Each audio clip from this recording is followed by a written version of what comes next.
Assalamualaikum warahmatullahi wabarakatuh.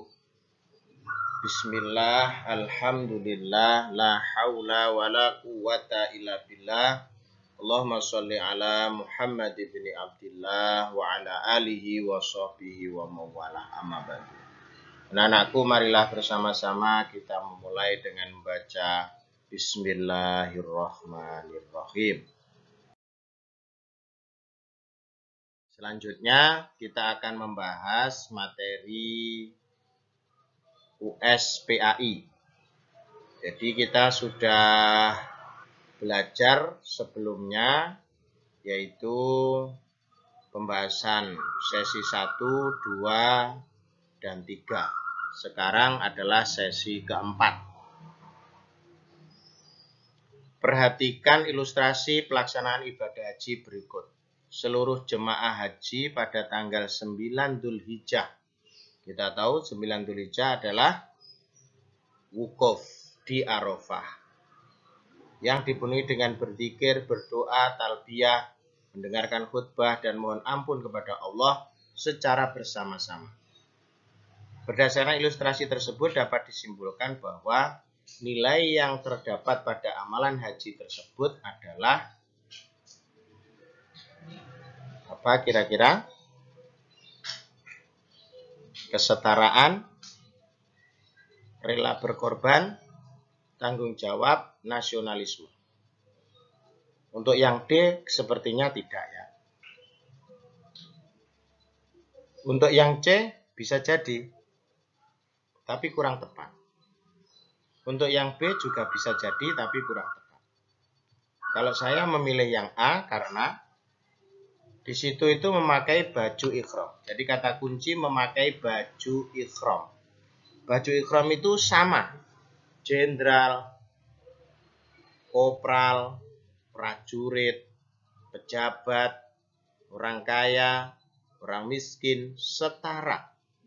Itulah makna dari berpakaian ikhram, khususnya untuk bapak-bapak. Jadi nggak ada jenderal lalu kemudian ikhramnya dikasih bintang. Kalau prajurit dikasih bengkok begitu, nggak ada. Oke ya, clear? Kesetaraan. Yang kedua, Abu Jahal, paman Nabi, menyewa orang Yahudi untuk mengejek dan mencaci maki Nabi dengan harapan ia berhenti berdakwah. Akan tetapi justru akhirnya si Yahudi itu masuk Islam karena keluhuran akhlak Nabi. Berdasarkan ilustrasi tersebut, nilai yang dapat kita teladani adalah kejujuran keadilan, bisa jadi iya, kesabaran ketabahan juga mungkin, keterbukaan dan kesopanan bisa jadi, kesungguhan dan kerja keras, it's okay. Tapi dalam hal ini kita lebih fokus pada mengejek dan caci maki. Nah, andai Nabi itu tidak memiliki sifat kesabaran dan ketabahan, maka ajaran Islam itu tidak akan sampai. Mungkin berhenti, jadi begitu Nabi diejek, sudah tidak akan berdakwah lagi. Tapi karena Nabi memiliki sifat kesabaran dan ketabahan, Nabi tidak pernah berhenti berdakwah. Nah, di sini jadi mengejek agar berhenti berdakwah. Ini kata kuncinya ya. Nah, sedangkan yang A, C, dan D sebenarnya benar juga, tapi nanti lihat teksnya. Ya, lihat teksnya, lihat ilustrasinya. Jadi kalau nanti misalnya Nabi mencontohkan tentang bersikap adil, baru keadilan dan kejujuran. Tapi ini fokusnya pada ya Nabi diejek, tapi Nabi tetap berdakwah. Berarti Nabi itu sabar dan tabah.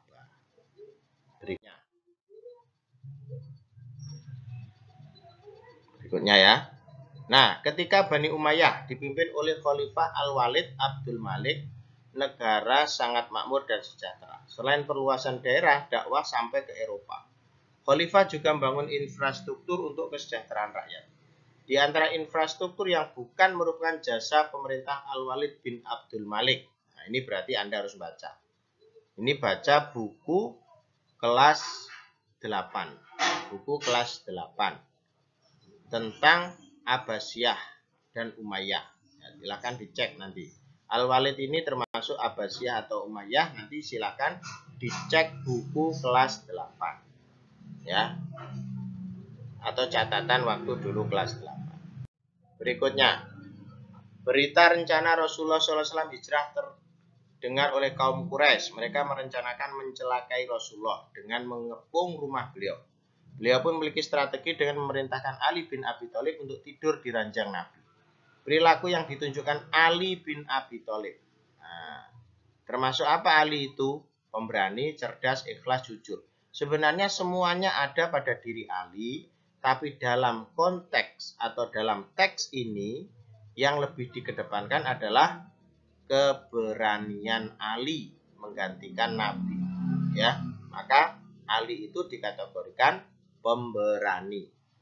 Berikutnya, Sunan Kudus adalah salah satu wali songo yang memiliki kepekaan sosial di antara sahabat-sahabat, hingga beliau mengajarkan untuk korban dilarang menyembelih sapi. Nah, mengapa?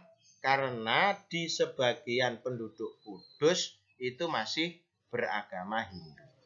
Sebagai bentuk rasa penghormatan, penghargaan Sunan Kudus kepada orang Hindu, tidak boleh menyembelih sapi, karena sapi itu adalah binatang yang dimuliakan oleh orang Hindu. Hingga sampai hari ini, insya Allah masih menggunakan kerbau untuk korban di wilayah Kudus, Jawa Tengah. Maka sikap demikian ini termasuk sikap apa?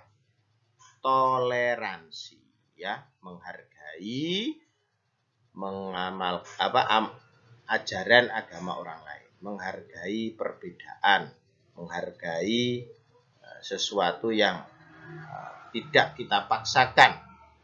Nah, sebenarnya yang nanti yang lain-lain menyesuaikan dengan konteksnya atau teks yang disampaikan oleh pembuat Solo. Berikutnya, Gerbek Maulud di Solo, sebuah gunungan bla bla bla ya. Ini saya kira hanya cerita. Kemudian apa ilustrasinya?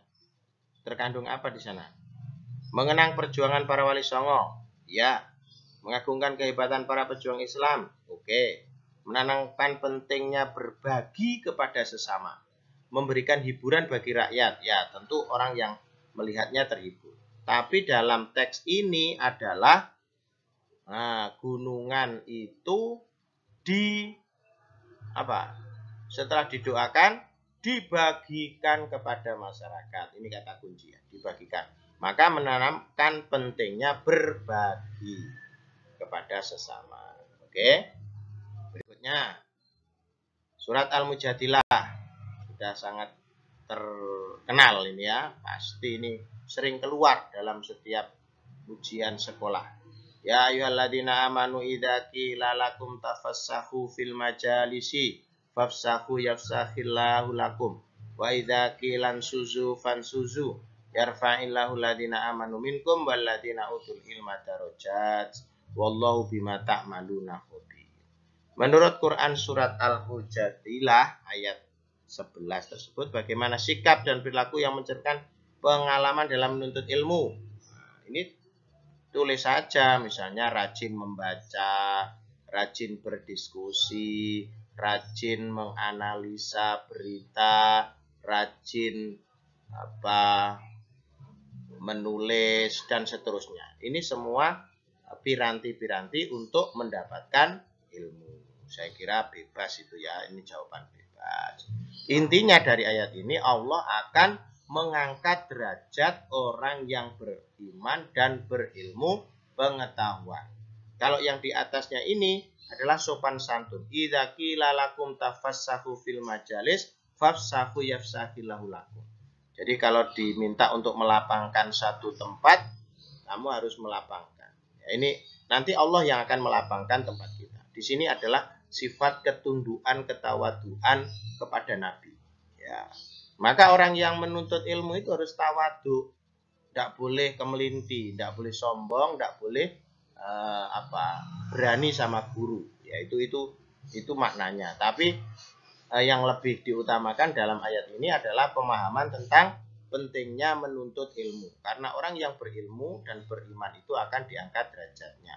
Maka sikapnya apa? Ya silahkan Anda misalnya sopan santun, tawadhu, rajin membaca, rajin menulis, rajin berdiskusi, dan seterusnya. Oke? Lanjut. Perhatikan kisah Rasul. Ketika dikejar-kejar Fir'aun, Rasul ini diperintahkan menyeberangi Laut Merah. Nah, ini Anda hanya mengingat ya. Ada Rasul yang di masa Fir'aun dikejar-kejar sampai ke Laut Merah. Pasti jawabannya adalah Nabi Musa. Apa mukjizatnya? Tongkatnya bisa membelah laut. Bicara tentang mukjizat, anak-anak jangan terfokus bahwa bisa membelah laut saja, lalu nanti kita mencari tongkatnya Nabi Musa itu masih ada apa enggak ya, saya ingin membelah laut. Ya bukan begitu. Mukjizat ini terjadi hanya sekali ketika dikehendaki oleh Allah. Setelah itu ya nggak bisa lagi. Ya, jangan kemudian nanti ini jadikan jimat, jadikan kesaktian, jangan ya. Ini nggak benar dalam memahami agama. Jadi mukjizat itu diberikan Allah dalam rangka apa? Meneguhkan kenabian, membuktikan bahwa betul-betul itu adalah Rasul. Rasul itu apa? Utusan. Rasulullah berarti utusannya Allah. Ya, jadi kalau bicara mukjizat jangan aku tak cari ya tongkatnya Nabi Musa sekarang di mana. Nanti saya mau membelah laut supaya saya dapat ikan yang banyak. Itu namanya ngawur ya. Mukjizat itu hanya bisa terjadi sekali atas kehendak Allah, tidak bisa diulang. Itu kata kuncinya. Jadi di sini jawabannya adalah Nabi Musa. Mukjizatnya dapat membelah Laut Merah. Nanti kalau digunakan di laut yang lain ya tidak bisa ya.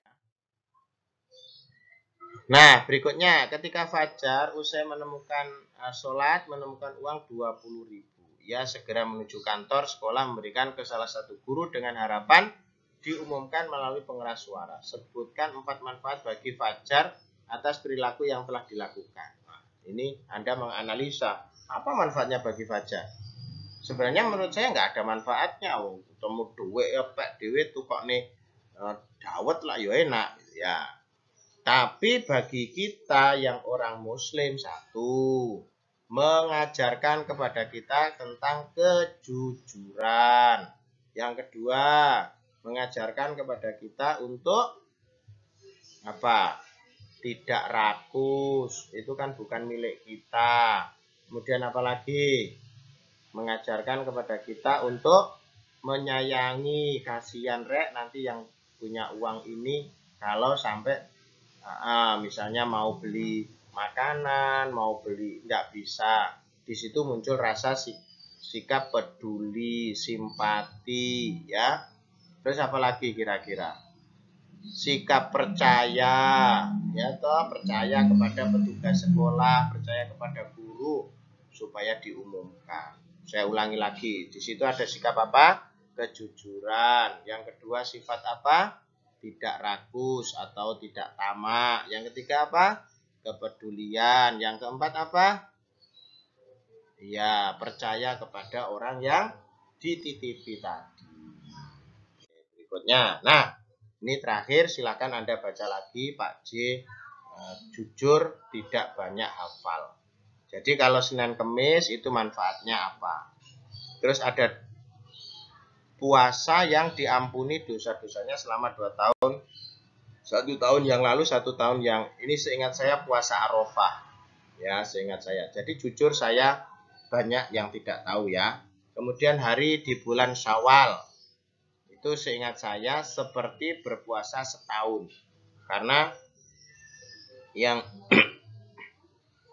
ya, Nabi mengatakan barang siapa yang ingin puasanya itu seperti puasa 1 tahun, maka di bulan Syawal berpuasalah 6 hari. Ya, 6 hari itu tidak harus tanggal 1, 2, 3, 4, 5 sampai 6, enggak boleh. Enggak gitu ya. Bahkan tanggal 1 enggak boleh puasa. Misalnya tanggal 2, 3, 4 sampai tanggal 7, tidak begitu. Terserah, yang penting di bulan Syawal. Kemudian akan dihapus dosa-dosanya, dosa kecil dan seterusnya. Nanti dicek di di bab puasa. Saya kira demikian anak-anak. Semoga bermanfaat. Kita tutup dengan doa subhanakallahumma wa bihamdika asyhadu alla ilaha illa anta astaghfiruka wa atubu ilaik. Alhamdulillahirabbil alamin. Wassalamualaikum warahmatullahi wabarakatuh.